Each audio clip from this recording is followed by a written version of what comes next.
हर देश की कोई ना कोई ऐसी परंपरा होती है जो एक दूसरे से बिल्कुल भिन्न होती है, बिल्कुल अलग होती है। दरअसल एक देश की ऐसी परंपरा जिसमें मेला लगता है और मेले में बाकायदा बहुत सारे लोग शामिल होते हैं, जिसमें लड़के और लड़कियां भी आते हैं। पूरा दिन वो उस मेले में घूमते रहते हैं और घूमने का सिर्फ एक ही मकसद होता है कि इसमें एक लड़का लड़की को पसंद करे और लड़की लड़के को पसंद करे। यदि दोनों आपस में सहमति बनाने के बाद एक जोड़ा अगर बना लेते हैं तो जोड़ा बनने के बाद ये दोनों लगभग 24 घंटे तक बिल्कुल साथ में रह सकते थे, बिल्कुल वैसे जैसे आप आपस में पति पत्नी रहते हैं। उन्हें कुछ भी करने की आज़ादी होती है, उसके साथ वक्त बिताने की आज़ादी भी होती है। यदि दोनों के बीच में सहमति अच्छी बन जाए तो वह भविष्य में भी एक दूसरे के साथ पति पत्नी की तरह रहने की भी बात कर सकते हैं। लेकिन ऐसा बहुत कम देखने को सुनने को मिलता है कि इस परंपरा में शामिल होने वाले जोड़े एक दूसरे को पसंद करने के बाद पति पत्नी की बन जाते हो। बस उन्हें इंतज़ार रहता है कि इस त्यौहार का, ताकि वो त्यौहार पर आकर अपने इस परंपरा को आगे बढ़ा सके। जैसे कि परंपरा को सुनने के बाद आपको शायद ऐसा लगा होगा कि यह बात सच नहीं तो नहीं हो सकती, मगर यह बात सच नहीं हो सकती मगर यह सच है। ठीक वैसे जैसे क्या मैं जो अगली घटना आपको सुनाने जा रहा हूँ, उस घटना को लगभग 85 साल के आसपास का वक्त बीत चुका है। कहते हैं कि रिकॉर्ड बनने वाला है सिर्फ रिकॉर्ड टूटने के लिए, लेकिन आज की जो घटना है मैं आपको सुनाने जा रहा हूँ, इस घटना का रिकॉर्ड शायद कभी व्यक्ति भविष्य में टूट पाए, क्योंकि ऐसी घटना ना कभी इतिहास में पन्नों में हुई है, ना घटना के अलावा ना शायद कभी भविष्य में ऐसा हो पाएगा। ऐसी उम्मीद वैज्ञानिक लोग करते हैं। नमस्कार, जो मैं आपको घटना सुनाने जा रहा हूँ यह एक सच्ची घटना है। दक्षिण अमेरिका का एक देश है पेरू। दरअसल इस देश का एक इलाका है टीकापो। बात कर रहा हूँ 27 सितंबर 1933 को। एक दंपति होते हैं, वह उस दंपति को एक बेटी पैदा होती है। जब उस बेटी को की ठीक तरह से पालन पोषण कर रहे थे, उसी वक्त जैसे आगे बढ़ता गया था, नवंबर 1938 की यह बात उसके पेट में अचानक दर्द होने लगता है। वह थोड़ी परेशान हो जाती है। अभी लड़की मुश्किल 4 साल की हुई थी, और उस लड़की के पेट में जब दर्द होता है तो वहाँ पास की एक ओझा के पास लेकर जाते हैं। जाने के बाद उस लड़की को जब ओझा देखती है, कहती है,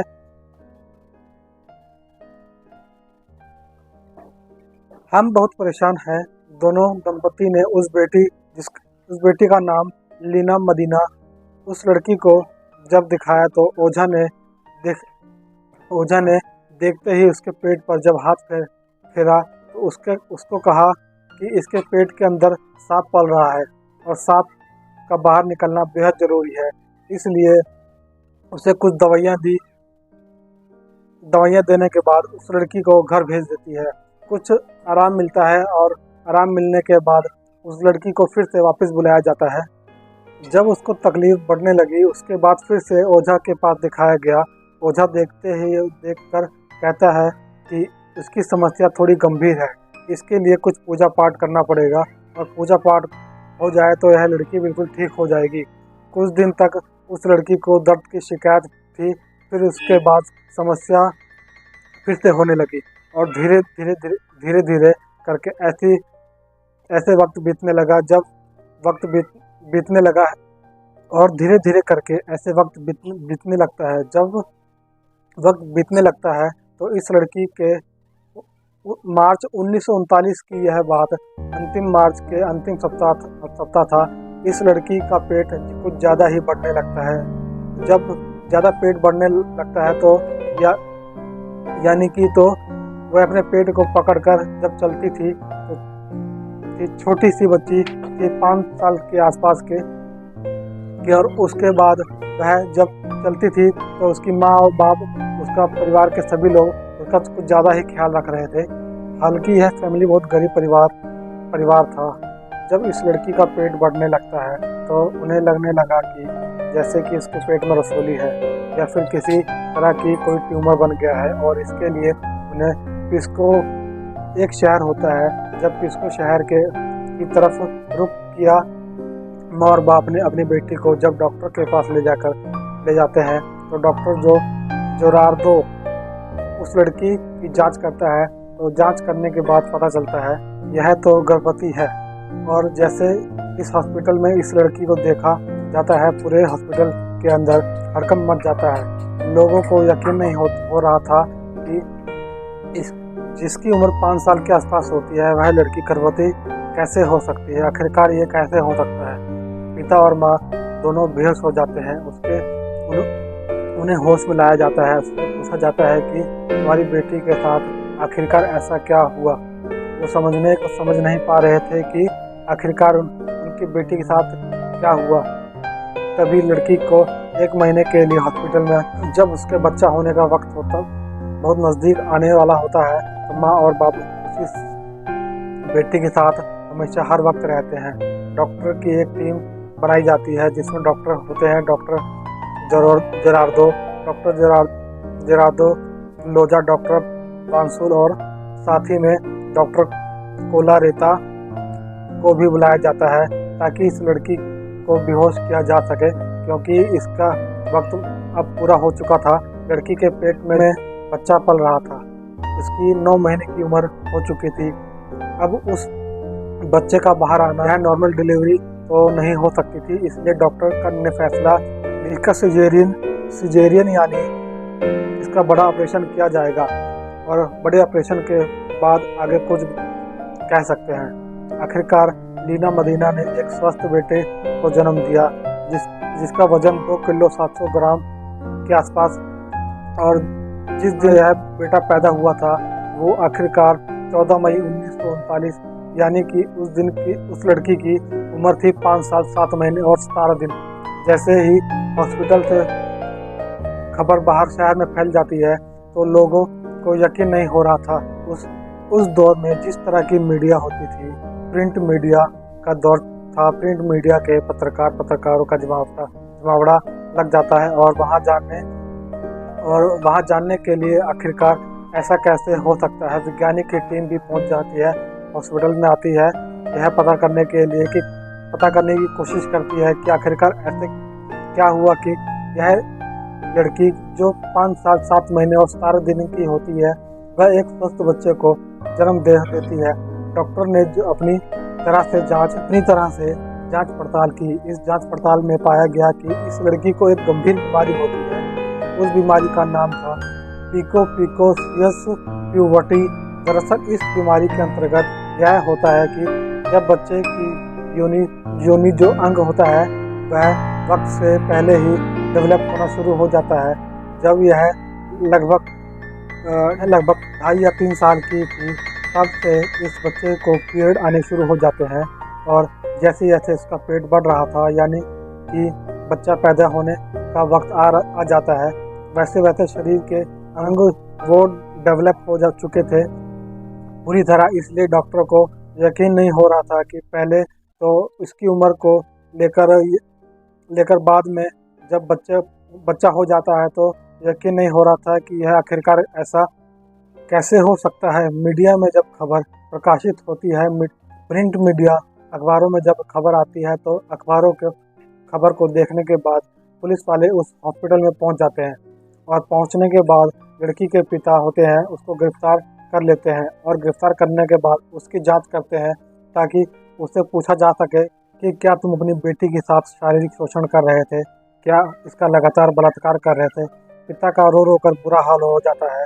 वह कहता है कि मैं अपनी बेटी के साथ ऐसा कुछ नहीं किया जो तुम समझ रहे हो।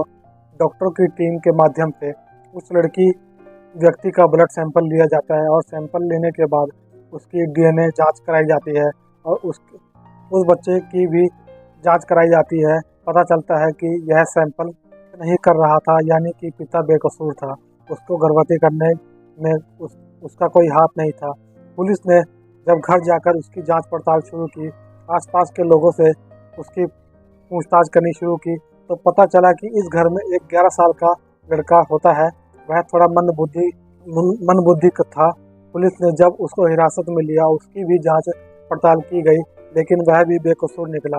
और आसपास के जितने भी घर थे जिन पर ज़्यादा शक था उनको भी हिरासत में लेकर जांच पड़ताल की गई। आखिरकार किसी ने इस लड़की का कोई रेप तो नहीं किया, इसके साथ कोई बलात्कार तो नहीं हुआ था, लेकिन जितने लोग भी जाती है, जितने लोगों की जांच पड़ताल की जाती है, उस सैंपल से वह सैंपल जो लेने वाला सैंपल होता है वह अन्य लोगों का मैच नहीं कर रहा था। इसलिए हत्या का यह विषय बन जाता है और पुलिस को यह भी याद जब पुलिस को यह याद आता है कि इस इलाके में एक ऐसी परंपरा होती है, एक ऐसा त्यौहार मनाया जाता है जो हर साल में एक बार 24 घंटे के लिए मनाया जाता है। जो जो भी आसपास के जितने भी गांव होते हैं उस गांव के लड़के लड़कियां उस मेले में शामिल होते हैं और मेले में शामिल होने के बाद एक दूसरे को पसंद करते हैं। जो जोड़ा बन जाता है वह जोड़ा एक पति पत्नी की तरह एक साथ कुछ समय बिता सकता है दोनों को साथ रहने, तो वह आगे भी शादी करके साथ में रह सकते हैं। ऐसा भी माना जाता था कि जैसे लड़की उस मेले में गई हो और किसी ने उसके साथ बलात्कार किया हो, लेकिन जब उस बच्ची से जांच पड़ताल की गई तो उससे पूछा गया, बच्ची बोलने में अक्षम थी क्योंकि जब उसके साथ ऐसी घटना हुई थी वह महज 4 साल की कुछ महीने की थी। इसलिए यह लड़की की वजह से यह समझ नहीं पा रहा था कि वह वैज्ञानिक लोग समझ पा रहे थे, ना डॉक्टर समझ पा रहे थे, पुलिस समझ पा रही थी। जितने लोगों को हिरासत में लेकर जांच पड़ताल की गई उनसे भी यह क्लियर नहीं हो पाया कि इसके पेट में यह बच्चा किसका है। कुछ वक्त बीत जाता है और हॉस्पिटल से जब जाने का वक्त आता है तो डॉक्टर जोरार्दो जो होते हैं वह कहते हैं कि अगर तुम्हें कोई एतराज़ ना हो तो इस बच्चे की पालन पोषण मैं खुद करना चाहता हूँ। लड़की के उस परिवार के लोग तैयार भी हो जाते हैं और उस लड़की को भी उस हॉस्पिटल के अंदर नौकरी दी जाती है। यह साथ ही उसके बच्चे का नाम भी जोरार्दो रख दिया जाता है जो डॉक्टर का नाम होता है। और उस बच्चे की परवरिश में जो भी खर्चा हुआ था डॉक्टर ने खुद अपने पास से उठाया था। लड़की हॉस्पिटल में ही जॉब करती है और जैसे जैसे वक्त आगे बढ़ रहा था, लगभग जब वो बेटा 11 साल का हो जाता है तब उस बेटे को यह पता चलता है कि उसकी बड़ी बहन है जो वह बड़ी बहन और छोटे भाई की तरह रह रहे थे। जब दूसरे लोगों के माध्यम से उस बच्चे को पता चलता है कि जिसको वह अपनी बहन कह रहा है दरअसल वह उसकी बहन नहीं, वह उसकी सगी माँ होती है। बच्चे को भी यह यकीन नहीं हुआ। बताया जाता है कि लगभग यह जब 1969 की यह बात है, जब वह लड़का 40 साल का हो जाता है तो उसको एक बीमारी लग जाती है और इस बीमारी की वजह से उसकी मौत हो जाती है। यह बच्चा यानी कि वह लड़का 40 की उम्र में मर जाता है। उसके बाद ना जाने कितने पत्रकारों ने उस महिला जिसका नाम लीना मदीना होता है उससे संपर्क किया, उससे बातचीत करने की कोशिश की। बहुत सारी अखबारों में यह प्रकाशित करने की कोशिश की कि यह कहानी और आनी चाहिए लोगों के सामने। उस दिन जिस दिन क्या हुआ कि गर्भ में यह बच्चा पलना शुरू हुआ था, आखिरकार ये प्रेग्नेंट कैसे हुई, इस तरह के सवालों जवाब जब जानने की कोशिश की। साथ ही लाख करोड़ के एक हॉलीवुड फिल्म बनाने वाले डायरेक्टर उस लड़की के पास सीधे जाते हैं और जानने के बाद कहते हैं कि मैं तुम्हारी ज़िंदगी पर एक आधारित फिल्म बनाना चाहता हूँ, क्या तुम मुझे अपना राइट्स दे सकती हो। तो लड़की ने बात करने से साफ इनकार कर दिया। उसके बाद घटना के बारे में बताने से भी इनकार कर दिया। आखिरकार क्या हुआ था, डॉक्टर की टीम से जब बातचीत की जाती है तो डॉक्टर इस इलाके के ऑपरेशन करने में जो शामिल थे उन्होंने कहा जब इसके साथ यह घटना का अंजाम दिया होगा तब उस बच्चे को खुद भी नहीं पता होगी आखिरकार किसने किया, उसके साथ वह कौन थे। इसलिए इतिहास में के पन्नों में यह घटना तो दर्ज हो जाती है, लेकिन 5 साल 7 महीने और 17 दिन की वह लड़की माँ बन जाती है और उसने उस बच्चे की परवरिश भी की। हालांकि कुछ साल बीतने के बाद उसकी शादी हो जाती है, उसको एक और बच्चा पैदा होता है, इसलिए उसके बारे ज़्यादा कोई रिकॉर्ड नहीं होता। लेकिन यह भी बताया जाता है कि वह लड़की 2024 तक महिला आज भी वह जिंदा है और कई पत्रकारों ने बड़े बड़े मीडिया स्थलों ने उस महिला से बातचीत करने की कोशिश की, लेकिन यह बात करने से साफ इनकार कर देती है। अपनी इस जिंदगी के पन्नों को पलटने से साफ इनकार कर देती है। दोस्तों, इस पूरी घटना को सुनाने का उद्देश्य किसी को परेशान करना नहीं है, किसी का दिल दुखाना नहीं है, बल्कि आपको जागरूक करना है, आपको सचेत करना है कि दुनिया में अलग अलग तरह की परंपराएं होती हैं, जैसे कि इस गांव के आसपास के परंपरा। साथ ही यह एक घटना है जो इतिहास के पन्नों में दर्ज हो गई है और यह रिकॉर्ड शायद भविष्य में कभी टूट पाएगा। ऐसे तो उम्मीद नहीं की जा सकती। जाते जाते आप लोगों से निवेदन है कि आपको मेरी ये कहानी कैसी लगी, कृपया कमेंट में ज़रूर बताइए। अगर मेरे चैनल पर नए हैं तो कृपया मेरे चैनल को लाइक, शेयर और सब्सक्राइब जरूर करिए। धन्यवाद। जय हिंद।